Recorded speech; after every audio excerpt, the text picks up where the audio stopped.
तो अगर आप भी हैं यूपीएससी के अभ्यर्थी या आप यूपीएससी की तैयारी करना चाहते हैं तो सबसे पहला आपके मन में ये सवाल आता होगा कि यूपीएससी आखिर है क्या। तो आज के इस कंप्लीट वीडियो में हम लोग बात करने वाले हैं यूपीएससी आईएएस एग्ज़ाम के बारे में, यानी आपका ये यूपीएससी आईएएस एग्ज़ाम क्या होता है। यूपीएससी एग्ज़ाम से संबंधित सारे विषयों पर हम लोग बात करने वाले हैं, यानी इस एग्ज़ाम में मुख्य रूप से किस किस प्रकार के एग्ज़ाम पैटर्न्स देखने को मिलते हैं, या अगर आप मान लीजिए कि अगर आप इस एग्ज़ाम को पास करते हैं तो आपको किस प्रकार के जॉब मिलने की संभावना होती है, उसकी सैलरी कितनी होती है और उसकी कुछ योग्यता के बारे में भी हम लोग बात करने वाले हैं।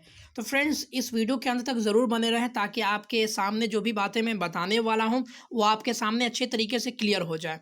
और अगर आप इस चैनल पर एक नए व्यूअर हैं तो हमारे चैनल को सब्सक्राइब कर लें ताकि कोई भी इन्फॉर्मेटिव वीडियोज़ आपके पास जल्द से जल्द पहुँच सके।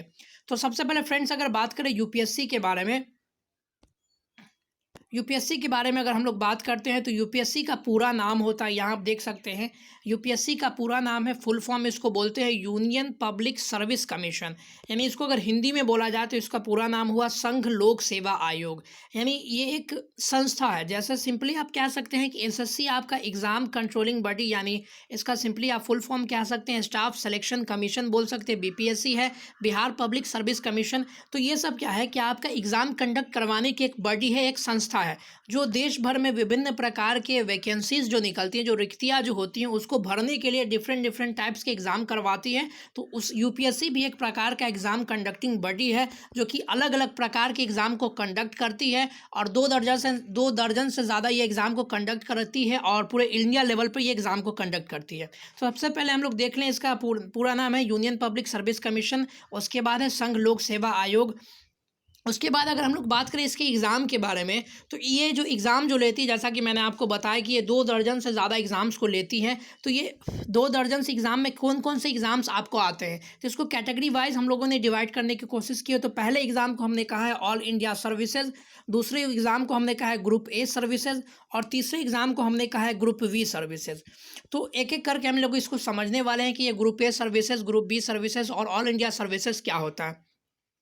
तो सबसे पहले अगर हम लोग बात करें ऑल इंडिया सर्विसेज की, तो इसमें आईएएस यानी इंडियन एडमिनिस्ट्रेटिव सर्विसेज आता है, आईपीएस यानी इंडियन पब्लिक सर्विस आता है, उसके बाद तीसरा होता है आपका आईएफएस यानी इंडियन फॉरेस्ट सर्विसेज।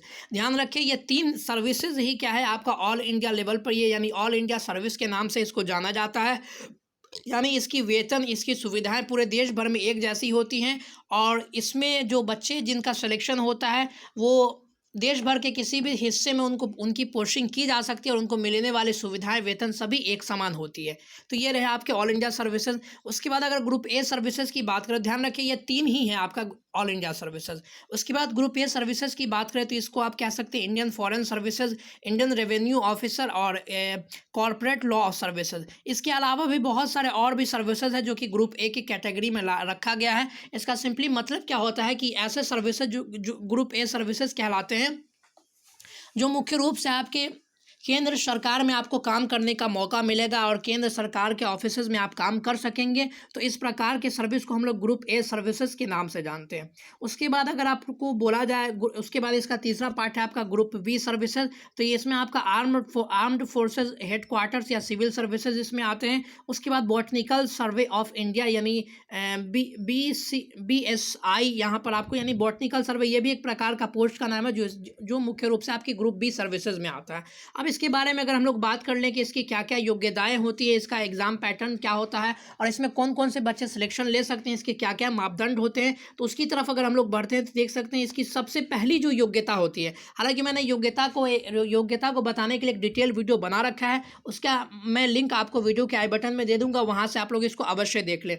तो यहाँ से देखें कि अगर योग्यता की बात करें तो कोई भी ग्रेजुएट इस एग्ज़ाम को दे सकता है। डिपेंड करता है आपने किसी भी प्रकार का कोई भी ग्रेजुएशन कर रखा है तो आप इस एग्ज़ाम को आसानी से दे सकते हैं, चाहे वो बीए हो, बीएससी हो या कोई भी ऐसा टेक्निकल कोर्स हो। बस आपको क्या होना चाहिए, ग्रेजुएट होना चाहिए, या अगर आप अपियरिंग वाले हैं तब भी आप इस एग्ज़ाम को दे सकते हैं।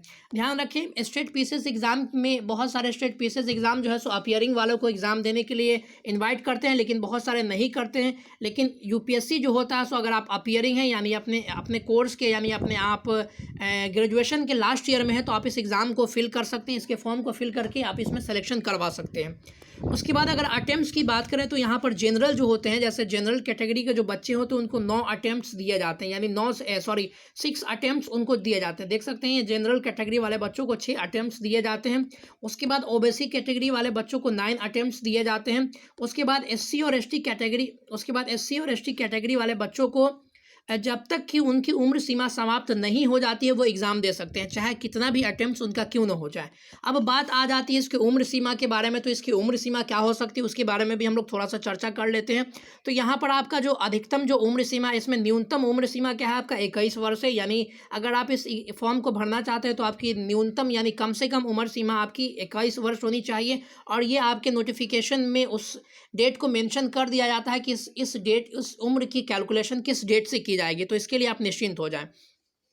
उसके बाद अगर अधिकतम उम्र सीमा की बात करें तो ये है आपके जनरल कैटेगरी के बच्चों के लिए, तो अधिकतम उम्र सीमा है 32 वर्ष, यानी न्यूनतम उम्र सीमा है आपका 21 वर्ष और अधिकतम उम्र सीमा है आपका 32 वर्ष। लेकिन ओबीसी कैटेगरी वालों की अगर बात करें तो इसमें 3 वर्ष की छूट दी जाती है। तो यहाँ पर आप देख सकते हैं कि इसमें 3 वर्ष की छूट है, तो ये कितने हो गए 35 वर्ष तक ये ओबीसी के बच्चे इस फॉर्म को भर सकते हैं और अपना सिलेक्शन करवा सकते हैं। उसके बाद SC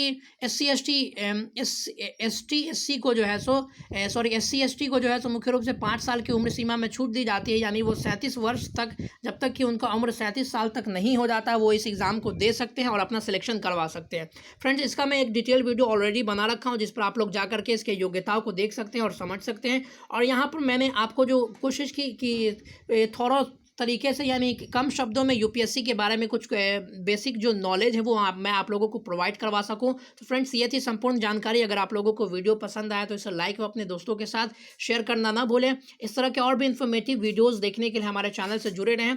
thank you very much. मिलते हैं अगले वीडियो में, तब तक के लिए धन्यवाद। God bless you all.